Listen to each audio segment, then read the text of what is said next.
Hello, c'est Capucine, j'espère que vous allez bien. Aujourd'hui, on se retrouve pour un nouveau Café avec et je vais accueillir mon associé, mon partenaire et mon conjoint, François Pierre.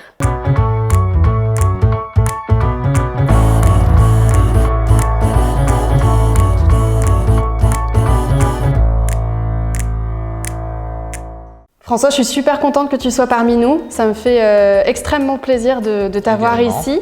Donc voilà ce qu'on va faire, tu vas te présenter. Et puis voilà, pour qu'on en apprenne un petit peu plus sur toi, sur ton parcours. Et puis aujourd'hui, ce que tu as fait avec nous. Très bien, écoute, moi je m'appelle François, je suis lyonnais à la base. J'ai fait des études un peu longues de marketing, plus précisément. Et puis je suis parti aux États-Unis. Voilà, pour un travail, j'ai fini mes études et puis j'ai commencé à travailler dans une agence de communication relations presse. Et t'es parti où? Aux États-Unis? J'étais à Philadelphie principalement. Ah ouais, trop bien. Je travaillais également un petit peu à New York, mais principalement à Philadelphie. Ok. Et j'ai découvert le monde finalement de la communication, de la relation presse à cette époque-là, qui m'a beaucoup inspiré et qui m'a surtout en fait convaincu finalement d'en faire mon métier. Bien sûr. Et puis voilà, après un bout de temps passé là-bas, je suis revenu en France et j'ai monté ma première agence de communication événementielle avec un associé dont je me suis séparé depuis, mais en très bons termes, donc voilà. Ouais, les aléas de la vie. En effet. Et puis voilà, ça m'a quand même permis de mettre en pratique pas mal de choses. On a développé des concepts événementiels, notamment avec toi, puisque c'est à ce moment-là qu'on s'est rencontrés. Ouais. On a commencé à travailler avec les premiers, à travailler un petit peu le marketing d'influence avec des influenceurs. Et puis on s'est séparés et j'ai remonté mon agence de communication beaucoup plus spécialisée finalement dans l'image de marque, dans le branding. Et puis j'ai commencé à m'intéresser aussi beaucoup plus près au web marketing et au marketing d'influence. Alors du coup, pourquoi les Instapreneurs, cette chaîne YouTube, tout ça, ça a justement commencé avec notre rencontre. Exactement. Puisque moi je t'ai rencontré, je ne connaissais absolument pas tout ce monde-là. C'était en 2015 à peu près. Voilà, et pourtant j'avais de plus en plus de clients qui s'intéressaient très près aux réseaux sociaux et aux influenceurs, que ce soit pour faire la promotion de leurs produits, mais aussi pour se lancer eux-mêmes sur les réseaux sociaux. Exactement. Parce qu'on était vraiment dans la montée du marketing d'influence à ce moment-là. On arrivait, on était vraiment à l'aube. C'était vraiment les débuts, on ne peut pas parler de métier à cette époque-là, mais c'était le démarrage. Et en fait, moi je me rendais compte que mes clients s'intéressaient vraiment à la visibilité qu'ils pouvaient acquérir via les influenceurs. Et je te voyais toi, à cette même époque, en fait, commencer à vraiment vivre de cette activité-là. Exactement. Même si on travaillait ensemble à côté sur l'agence.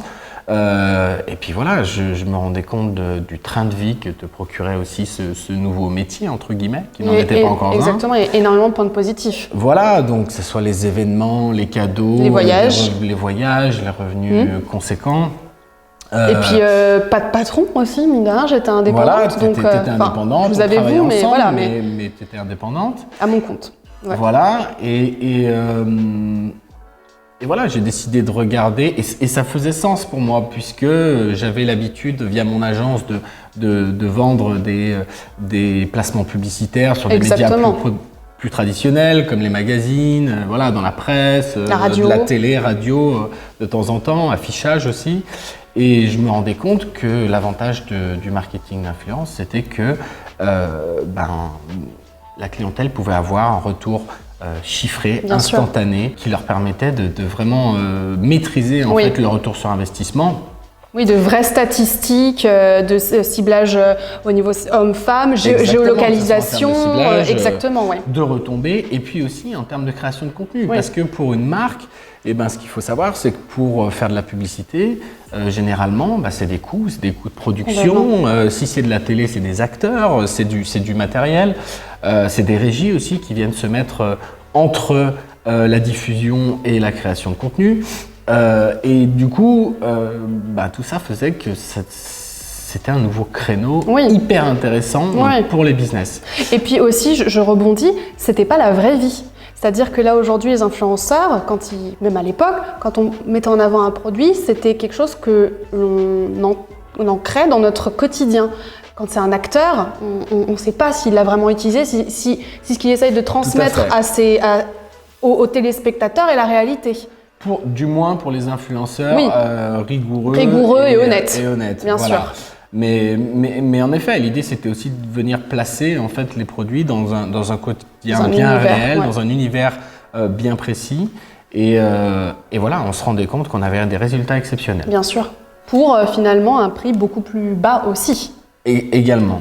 Et au final, donc, eh bien, après avoir un petit peu étudié tout ça, on a décidé de créer un outil, une méthode pour apprendre aux personnes qui ont un business, aux personnes qui veulent se lancer dans la création de contenu, eh bien, à utiliser les réseaux sociaux. Tout à fait.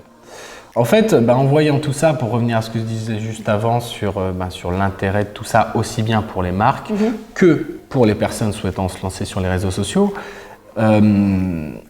on a pris la décision de décortiquer d'un peu plus près, un peu plus en détail, ce qui pouvait faire que une influenceuse ou un influenceur, une marque, explose sur les réseaux sociaux. Donc, et il s'est avéré qu'en regardant les choses de beaucoup plus près, on pouvait bien sûr en retirer des mécanismes, des stratégies, des outils, des méthodes qui font que un compte va plus marcher qu'un autre. Tout à fait. En effet, en étant un petit peu précurseur sur ce sujet-là, on avait un petit peu ce syndrome de l'imposteur puisque, effectivement, on traitait d'un métier qui n'existait pas encore. Et voilà, ça rendait la chose un peu plus intimidante, dirons-nous, et un peu plus risquée. Mais ensuite, en termes de difficultés qu'on a pu avoir, alors il y avait plusieurs choses, c'est qu'il fallait aussi théoriser un petit peu ce métier qui n'en était pas un. Exactement. Et du coup, en fait, aller chercher avec difficulté des ressources fiables. Des sources, des données fiables pour s'assurer de la véracité de nos propos. Et finalement, on en a trouvé quand même pas mal. On a trouvé aussi bien en France, mais dans d'autres pays. Voilà, par exemple. Alors le fait aussi d'être bilingue m'a permis aussi d'aller creuser un petit peu du côté du contenu américain qui, on sait à ce sujet-là, sont plutôt en avance vis-à-vis de nous. Bien sûr. Et voilà, de nous permettre de construire toute cette méthode. Exactement.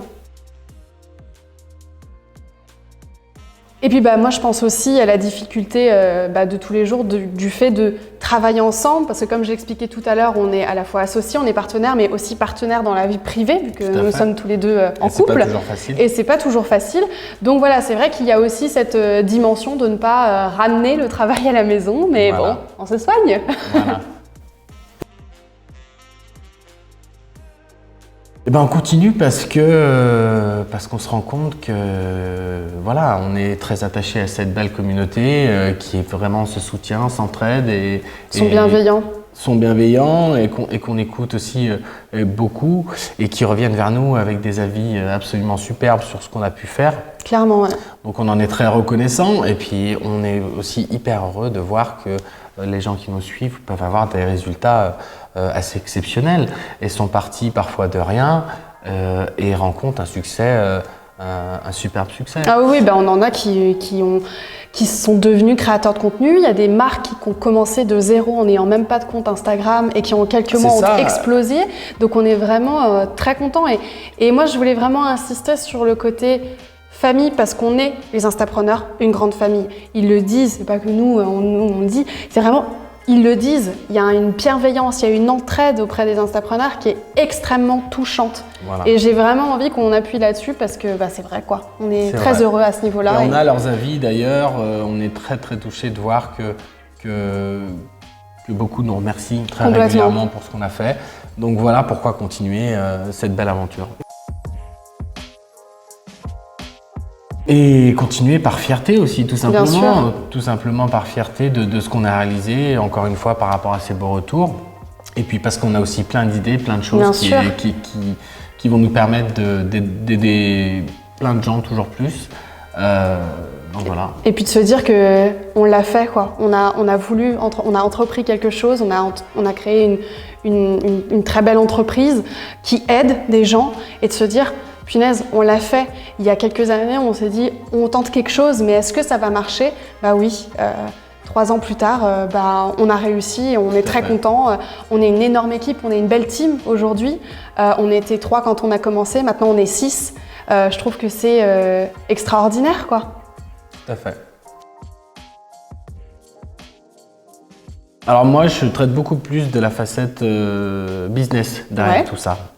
Parce qu'en fait, ce qu'il faut comprendre, c'est que sur les réseaux sociaux, il y a ceux qui se développent en tant qu'influenceurs, mais il y a aussi les marques et il y a aussi même des influenceurs qui deviennent des marques ou qui lancent leur propre marque. Bien sûr.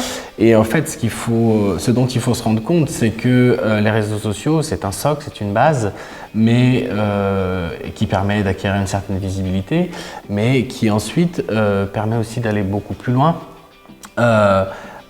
dans le développement de son business. Bien sûr. Que ce soit par l'extraction de cette communauté pour sa transformation en prospect, puis en client.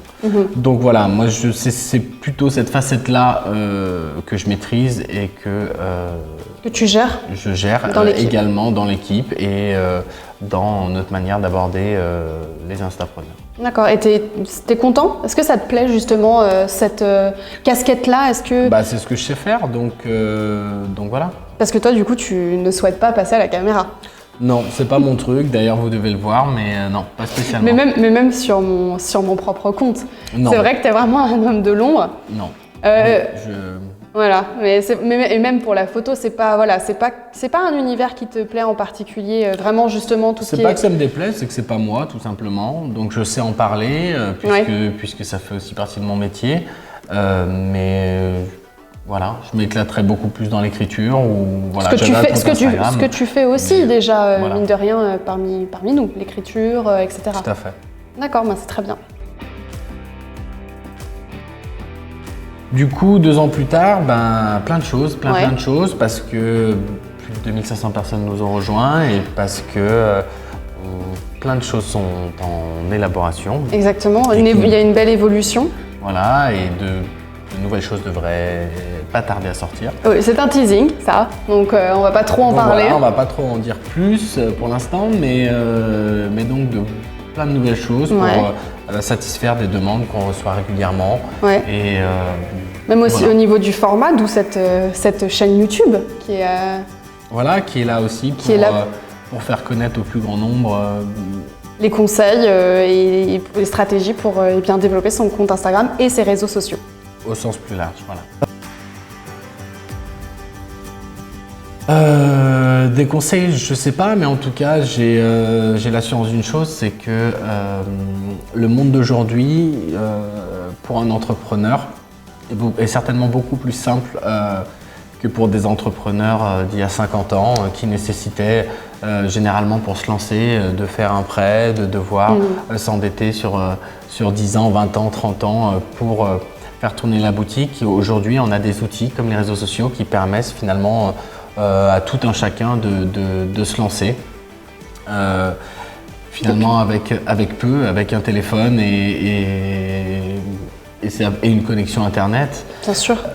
Et ça, c'est une véritable chance. Et que ce soit en tant qu'artiste, en tant que coach, en tant qu'artisan, en tant que peintre. En tant que créateur de marque, en tant qu'entrepreneur finalement au sens large. Les réseaux sociaux sont là pour vous aider à vous développer. Il faut simplement apprendre à les aborder correctement et à les maîtriser pour que ça devienne un véritable point fort qui, clairement, me paraît absolument indispensable dans une réussite entrepreneuriale de nos jours. Oui, c'est très intéressant. Ouais. Voilà. Merci François, ça m'a fait extrêmement plaisir de t'avoir avec nous et puis que tu nous présentes un petit peu ton profil. C'est très intéressant. Voilà. Merci beaucoup. Avec plaisir. Et voilà, c'est la fin de cette vidéo. J'espère qu'elle vous aura plu. En tout cas, j'ai passé un très très bon moment avec François. N'hésitez pas à vous abonner à la chaîne, à mettre un petit like et on se retrouve vendredi pour une prochaine vidéo. Bye!